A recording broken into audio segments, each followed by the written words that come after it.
One ring to rule them all. One ring to find them. One ring to bring them all. And darkness find them.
Well, welcome to New Forest Morphs, and we start off with an attack. Yes, an attack from the dark side.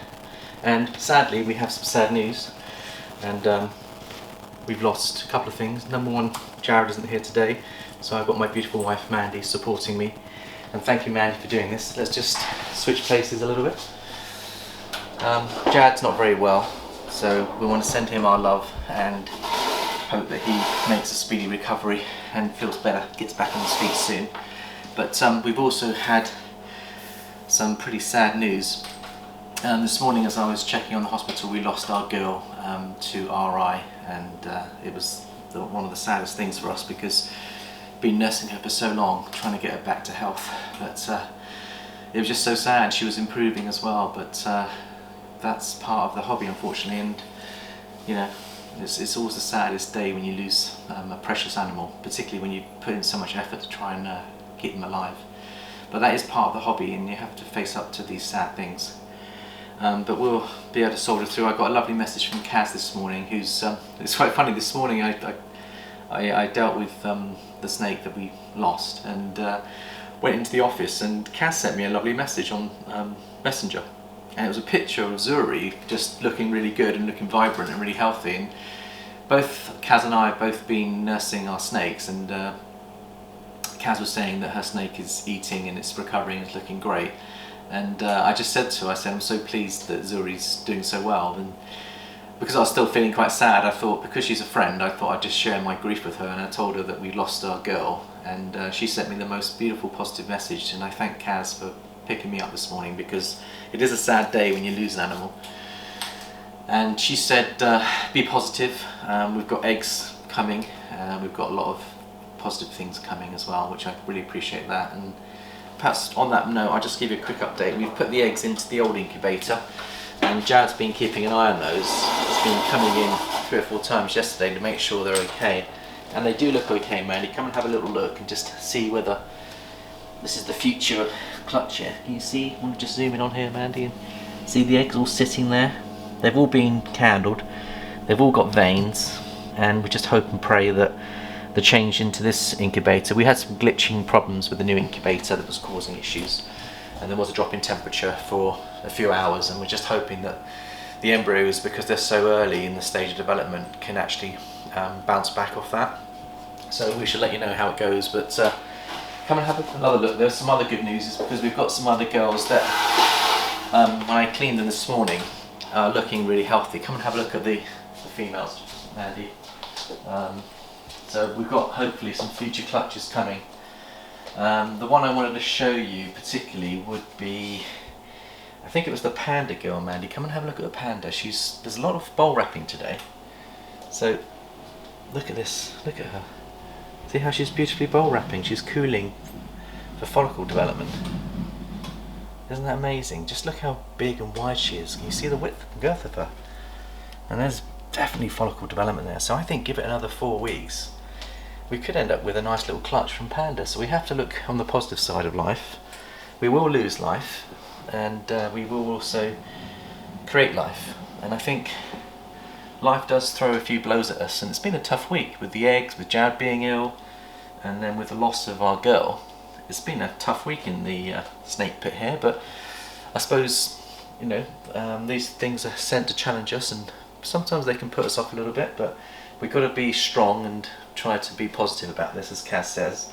The other one that's showing signs of building follicles, let me just see, we had, who was it now? There was another girl I was cleaning this morning that was giving me really positive vibes. Flame was bowl wrapping. She may not be now, but she is looking huge, Mandy. Look, there she is. You see her? Isn't she looking great?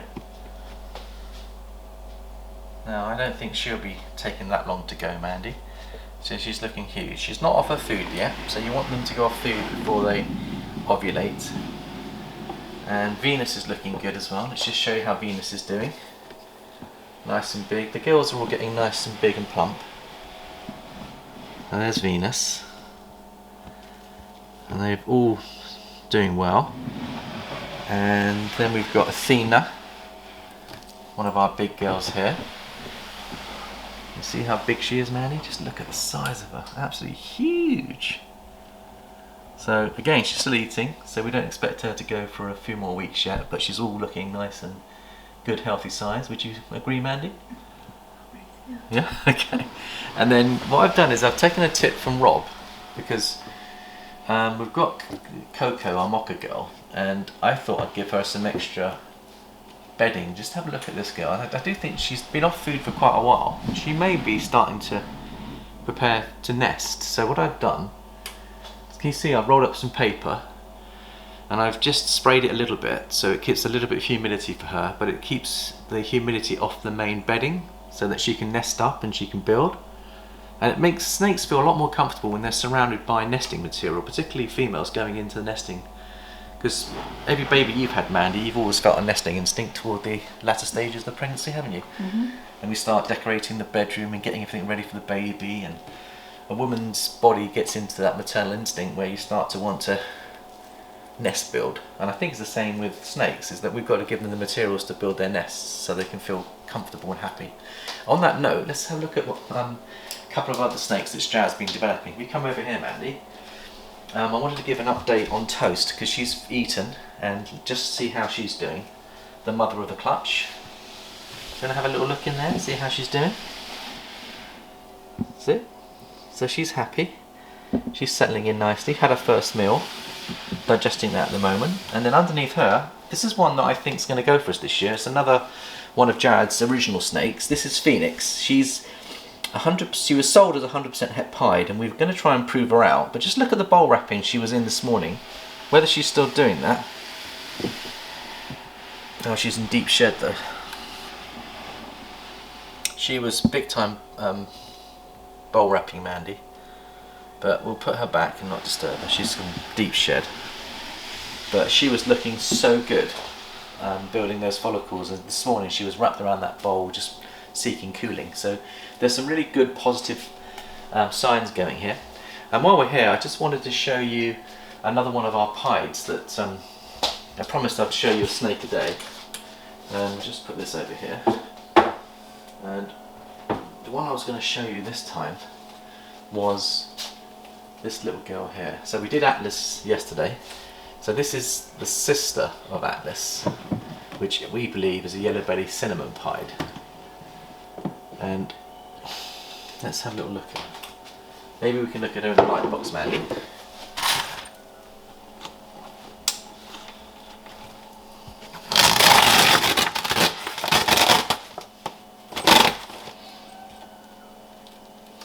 There she is.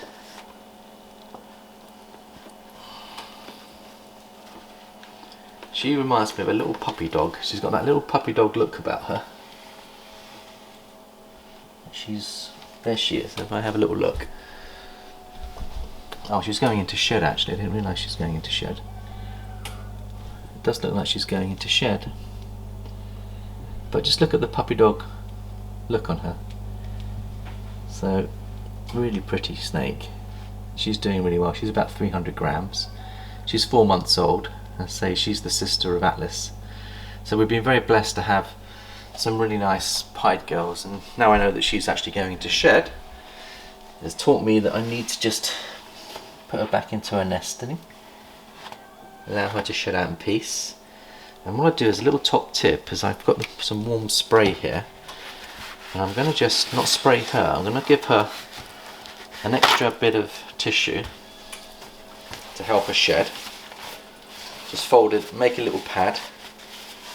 So we'll have to show her again, Mandy, when she's out of shed. But if I just show you what I do, I just dampen the pad like that, enough just to create some extra humidity in her rub, and that will help her shed out. So we'll put her back. She's in a shed process, so we'll leave her in peace. And then I'm glad I actually did that, because I didn't realise that she was in shed. And I take one of these little green tags, and we'll just put that on there. That tells me that she's in shed, and I can keep an eye on her and make sure she's got the right humidities to shed out. Right, Maddie, let's do an update on some nice feedback and news from our subscribers. So if you'd like to take a seat over here, that'd be lovely. And let's have a look and see what feedback we've had. I need my glasses.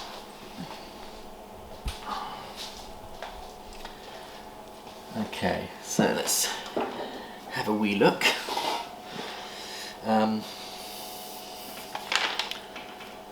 Let's have a look what we've got here. So we've had some lovely feedback from various viewers on 2 of the videos that we put out. The one that we put out recently was the one about the fellowship of the hobby and how important it is to have friends. So Kaz is a classic example. You know, I've got a friend out there that lifted me this morning in my loss, and when we go through a loss, it's one of the hardest challenges of life, whether it's a pet animal, particularly if it's a very close friend or family member. And I think quite a few people, particularly during COVID, have been experiencing it. And it's been doubly hard because the emotional disconnection. Because of COVID, you can't necessarily visit your family or your parents or the loved ones that might be needing us. It's extra hard because when we have a bereavement, it's even more difficult. And I was so grateful because I wanted to share a message that I had from Ed, who I really do appreciate the message because it gives us a real insight into what loss. See, I've never lost my parents yet. My parents are both alive and they're both healthy. They're in their golden years, and I've never actually lost someone that close to me. I've never lost a brother, I've never lost a sister, I've never lost a child. So my immediate family are all alive. I mean, I have lost my grandparents, and that was quite tough. It's hard for many of us, particularly if we're close. I know that other family members have lost loved ones, and they know exactly how Ed feels because Ed's lost his brother. And I'm sure Ed won't mind me showing this because he put it as a public comment on one of my videos. And I'd like to just read his thoughts and maybe extract some principles from here to help us get through difficult challenges. He said, "Well done, Paul and Jad, with this most important of messages." And the message was that families are forever, which is the video we did. He said, "I too love sharing this message on my mission. It was something which everyone can relate to, as we are all members of families, and for the most part we have all, or will at some point, all lose someone close to us who we will long to be with again. For me, I had lost my grandparents, which is to be expected, but when my brother died in 2010, he was only 28, and I don't think I've ever met Ed's brother. Back in 2010, he was 28 years of age. Suddenly, he lost him very suddenly, and unexpectedly, it rocked his world." So I think that's the very first emotion that we feel on loss of someone that close, is that your whole world is just turned upside down, inside out. And I know from other family members who have been through loss that they also feel the same way, that you do have this incredible feeling of that the floor underneath your feet is being completely just taken out from you.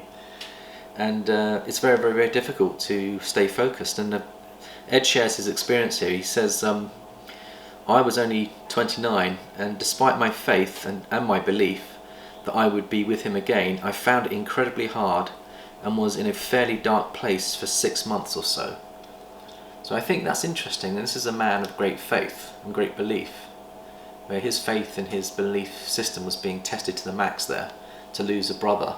Because obviously when you're raised in the faith and you're taught to believe by your parents, there comes a time in everyone's life when you actually go through real pain. You question the faith of your father and mother, and you have to really dig deep and try and find out whether what they're teaching you is actually true. And I know from personal experience, having spoken to very close members of our family who have lost dear ones, they went through a very similar process to what Ed describes, a very dark place to be, where your life is just completely turned on its head. And if you end up with a double tragedy, where you lose 2 loved ones very close, and in fact Angel's lost 4 friends all in the space of less than a year, then you can't even imagine what that would be like. But if you're experiencing it just on your brother from one-to-one level, and how hard that is, and then to imagine having that 4 times over in 1 year, or even twice in a couple of years, I can't even imagine what that would be like. As I say, I've never lost anyone close to me at the moment, but I'm grateful that I'm surrounded by good people like Ed and other people that have been through bereavement, because I think they're going to be the ones that will help me when I go through my close bereavements. And I think it's important, back to the fellowship principle, is having good friends to help us through. But let's see what else Ed's explaining to us here, because I think this is really helpful. It gives us the 1980s message might have sounded a bit, glossy and, oh, that's nice, but this message really brings the reality of what we go through. And the other message was more of a message of hope. This is a message of reality of what we have to go through, and all of us will have to go through it at some point. So Ed goes on to say, he says, "I was 29, and despite my faith and belief that I would be with him again, I found it incredibly hard and was in a fairly dark place for 6 months or so." And then he acknowledges the support of his wife Lucy, which I think is key to helping him. He said, "Thank goodness for my wife Lucy, who was incredibly supportive and understanding of the fact that I wasn't the person she had married for a while." So how blessed we are to have partners or wives or people around us that can actually show sympathy and empathy for what we're going through. Because when you're going through that dark space, you don't want to be preached to, but you want to be lifted and supported in your trials. And Lucy, for Ed, was the #1 person in his life that helped him through that dark patch. And I think that's one of the reasons why it's good to have partnerships and good to be in close relationships, because we just don't know when each of us are going to go through a hard time, and then the other hopefully will be strong enough to lift us and to buoy us up. And I think you see that with Lord of the Rings, where you see the relationships, and we're talking about building up that team of 9. Well, I've been overwhelmed by the amount of love and support and offers from our subscribers who want to join the I call them White Knights, but in reality there's going to be a mixture of characters that are going to help us on our journey and quest. So thank you, and I will give you guys a shout out who've put yourselves forward there, and I will encourage others to come forward and step up. And to be honest with you, I do feel a great deal of love and support from the channel when we go through our struggles and opposition. is I do feel this sense of unity in our channel where majority of our viewers do rally us and do give us love and support, and I think that's a really important part of life. But coming back to Ed's message, so Lucy was the #1 person in his life that helped him through this. And then he also acknowledges the help of others. So we're now building a team here, so there's like a team spirit here. And he didn't actually seek professional advice, but to use Ed's words, what he did was he said that in the end, what got me through besides my faith and the Saviour was that #1, was that in time I was able to lay aside my male pride of feeling like I needed to man up and get on with it, and instead I decided to speak to someone about how I was feeling. Now that's really interesting, isn't it? Because the world will often teach us to man up, and I hate people using that term because I don't think it's right. I think that's kind of an insensitive approach to helping people that are going through bereavement. You know, the last thing someone wants to hear is man up or woman up. What they want to know is they want a listening person to have the listening ear, to listen to how you're feeling and to be able to pour out your whole soul and heart to them. To shed a tear, to have a shoulder to cry on is really what people are looking for. And so he went and he decided to speak to someone to express of how he was feeling. For me, that person wasn't a professional, although I would certainly advise people now to seek such help if they feel they can help. So he's actually saying that sometimes professional counsellors can help us through. But be very careful with that, because there are professional counsellors and there are professional counsellors, and you get some professional counsellors that are quite clinical, and you get others that are a lot more loving. And if I ever went to the professional counselling route, I'd want someone that's really loving. I wouldn't want someone that's being clinical with me, or it just wouldn't sit with me. I mean, others may want a clinical approach, but I would like someone to help me through it with love. So that person wasn't a professional, but he goes on to say that that person was a close friend who had also experienced loss and could relate to my feelings, but most importantly was willing to listen, to offer a listening ear. So that's interesting. So one of the things that helped Ed through this experience, was helping him through this experience, is having a friend who's gone through a loss, who has a compassionate heart and a listening ear. And I think often that's all we need, is someone that can listen. And often I know that when Mandy and I were in our relationship, Mandy was often my listening ear, and she still is when I go through my trials and tribulations. And having someone that listens with a compassionate heart was the very thing that really attracted me to Mandy. One of the things that attracted me to Mandy was her ability to listen and show empathy and love for me. And often when you've got someone like that, you often solve your own problems, because you have a person that's absorbing and you're expressing yourself, and you're getting yourself a chance to really let someone else share some of your pain and feel some of your grief, and it actually lifts you to know that there's someone that has compassion for you. It's a wonderful, wonderful part of the healing process, is to be surrounded by compassionate people that have love and understanding. And then the second thing that happened, besides having a good friend, is that he also focused on other people. And it says here, the second of Christ's great commandments is to love thy neighbour as thyself. Now people often focus on loving their neighbour, part of that, and miss the loving of thyself. So that's interesting. So we've got to also love ourselves in the right way, not in a prideful sense, but to actually love ourselves for who we are, who we represent, and actually have a degree of self-esteem, and to love ourselves, because I believe that as we love ourselves in the right way, we're able to lift others. In other words, we can show love for others as we show love and respect for ourselves. Now the people, it says here, the people often focus on loving their neighbour part, but they sometimes miss out the loving of thyself. At that time I didn't love myself, and I didn't really love much about life at all, but I do believe that when we focus on others, we lose ourselves in the needs of others. So here's a very important principle here, is that by serving other people, and we had a classic example, Man and I had this example many, many years ago when one of our children needed heart surgery, and we were absolutely all over the shop. I mean, we were like an emotional roller coaster ride up and down, wondering if our son was going to make it. And he was very young. I think he was only about 14, 15 months, and we went into the hospital, and we were surrounded by other mothers and fathers and parents and guardians whose children were in far worse condition than our son. And it put things into perspective and made us realise that much as we were struggling with our son's health, there were other children that were struggling with even more severe problems, and it really did help and comfort us that we could go and speak to them and understand their love, what their issues were. It really lifted us. And I think what Ed's saying here is, as we love and serve each other and we come out of ourselves, we then are exposed to others that may be struggling in different areas of their lives, and it helps us put our problems and challenges into the right perspective.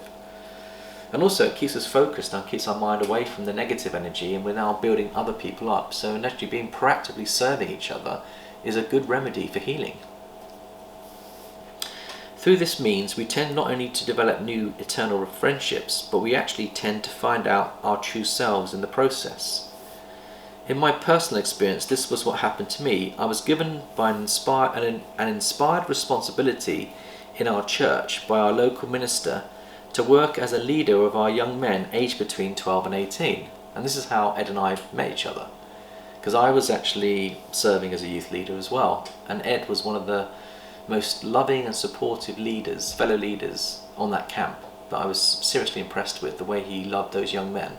And I had no idea that he was going through the bereavement of his brother. He kept that one quite close, but he was just shining, completely shining all the time, very positive, getting involved with the boys, always enjoying them, and he was just demonstrating real proper brotherly love. And so I can remember that, and that was exactly the focus that he needed. He says, that's the focus I needed, and it started my road to healing.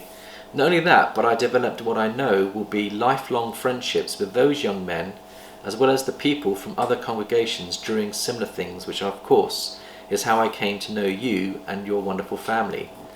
I am a strong believer, and although bad things will happen, often through no one's fault, God has a way of making the very best out of what seems to be the very worst situation. Families, and might I add friendships, truly can be together forever. Thank you for sharing, my friend. And I thought that was just a really nice message. And we've only got a few minutes to wrap up, but I guess one of the other things I wanted to back up on Ed there is back him up and say that we talk about families being forever, and we talk about our pets being forever. Well, I'm a firm believer that friendships are eternal as well, because I can't understand why God will allow us to build a friendship base and then have that completely destroyed at death. Those friendships are eternal as much as our families are eternal, and therefore every time we spend developing a relationship with friends, they are there not just for this life but in the eternities. And I thank very much, very grateful indeed to Ed for sharing that with us. Now in part 2 we're going to have some more beautiful music, and we're going to listen to Peter Gabriel and Kate Bush share one of their classics. It's a 1980s song which I'm going to sing along with them. So join us in part 2, and we're going to look at one or two quotes from the Lord of the Rings that will help us through our life's journey, because I know that one or two of you do like quotes. And we're going to continue with the theme of friendship and supporting one another, and look forward to seeing you shortly. So thank you for watching, and see you in a few minutes. Bye bye for now.